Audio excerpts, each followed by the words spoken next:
కానీ ఇప్పుడు కల్తీ లడ్డు అంశం అన్నదాన్ని ఆయన క్రిస్టియానిటీ కనెక్ట్ చేయడం ద్వారా దాన్ని ఎక్కువ గ్లోరిఫై చేసే ప్రయత్నం చేశారు కొంతమంది. జగన్మోహన్ రెడ్డి గారు కల్తీ లడ్డు విషయంలో నేను జగన్మోహన్ రెడ్డి గారి పరిపాలనలోనే చైర్మన్లు రాలా 5 సంవత్సరాల్లో వస్తే సుబ్బారెడ్డి గారు ఒక 2 సార్లు 4 తర్వాత లాస్ట్ ఇయర్లో కరుణాకర్ రెడ్డి గారు.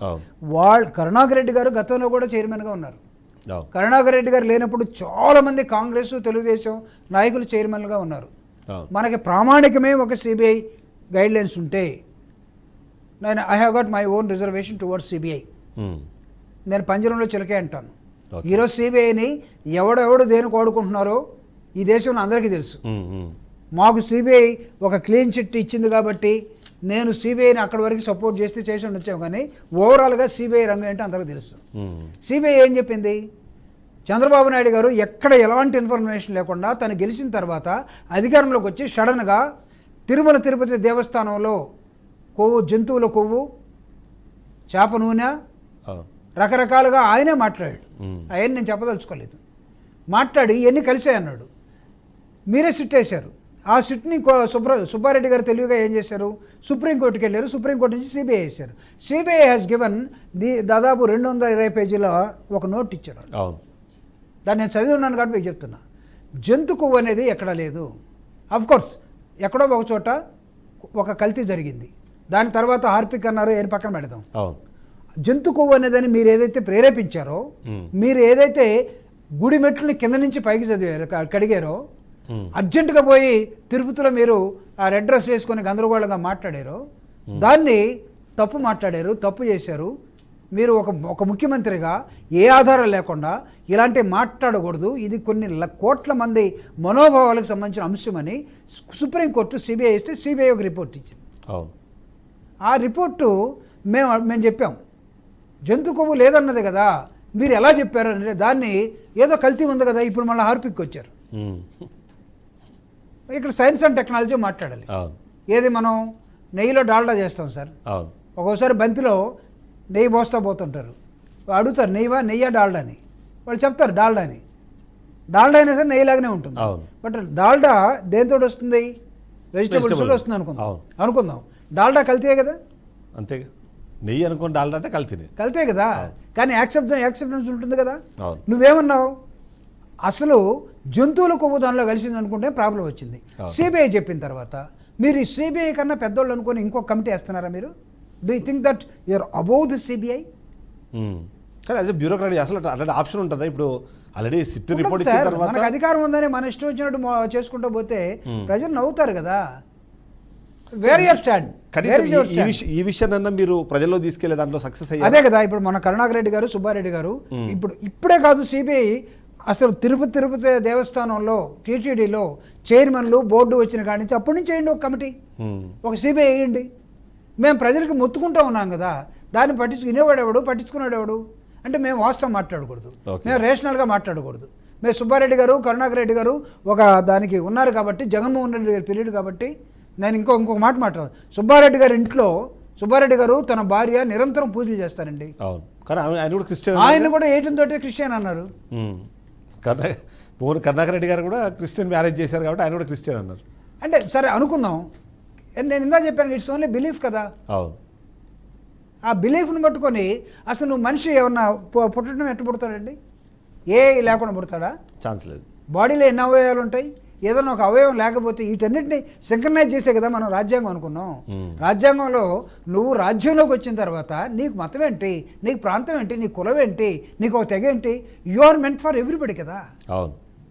సో ఆ మ్యాగ్నానిమిటీ లేనటువంటి నాయకులు పెద్దవాళ్ళు అయి కూర్చుంటే ఇయ్యగా ప్రాబ్లమ్స్. రాజశేఖర రెడ్డి గారు ఉన్నారండి.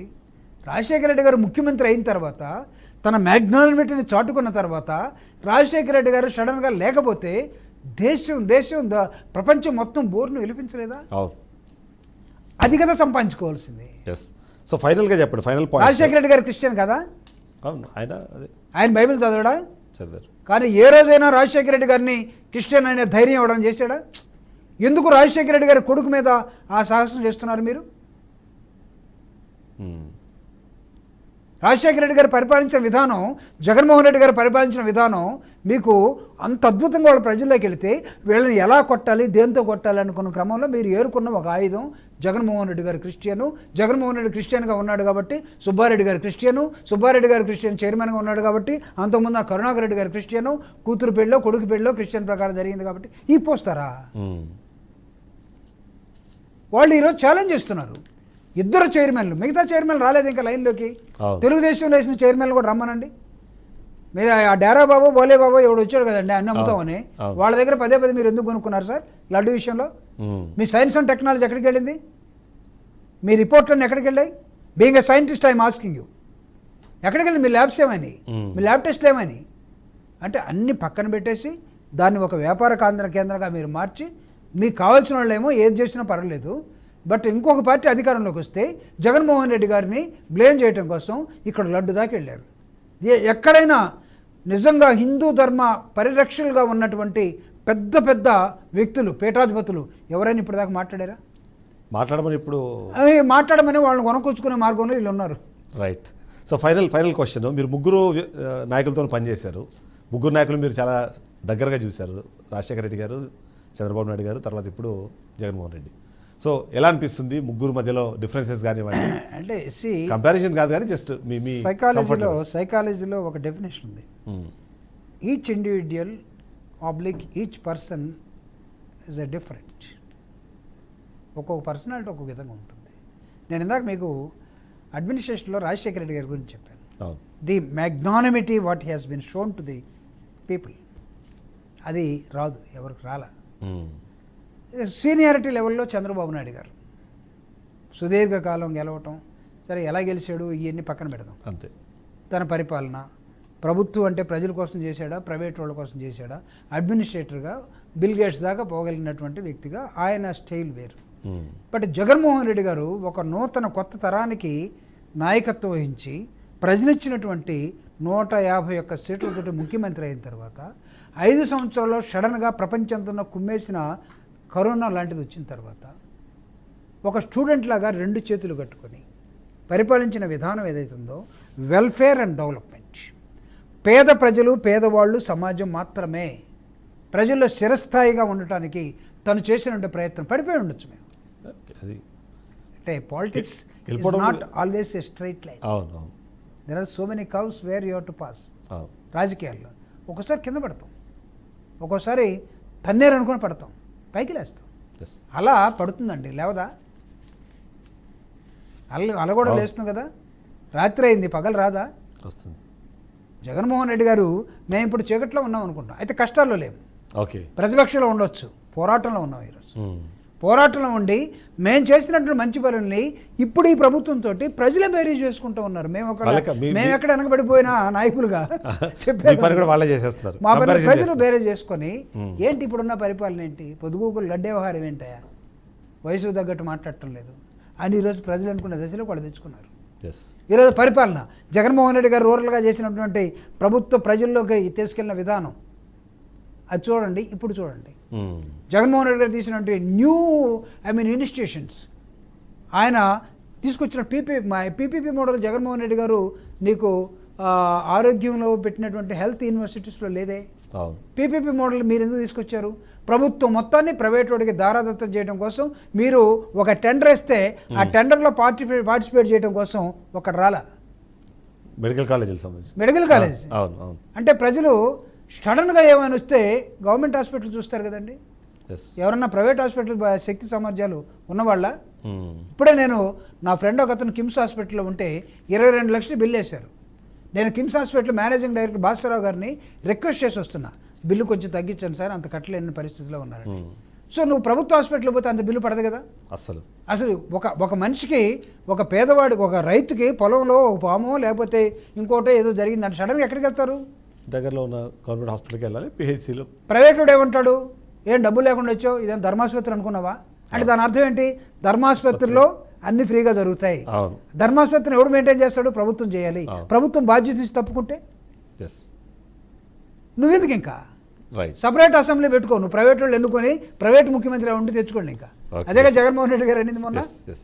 ముఖ్యమంత్రి కూడా ప్రైవేట్ పెట్టుకొని ఎన్నికలు జరుపుకొని చేసుకుంటాయా? ప్రజల చేత మనం ఓటు వేయించుకున్న తర్వాత ప్రజలకు బాధ్యత వహించే ప్రభుత్వ పని ప్రభుత్వమే చేయాల్సిన అవసరం ఉంది. ప్రభుత్వ పని ముఖ్యమంత్రి చేయాలి.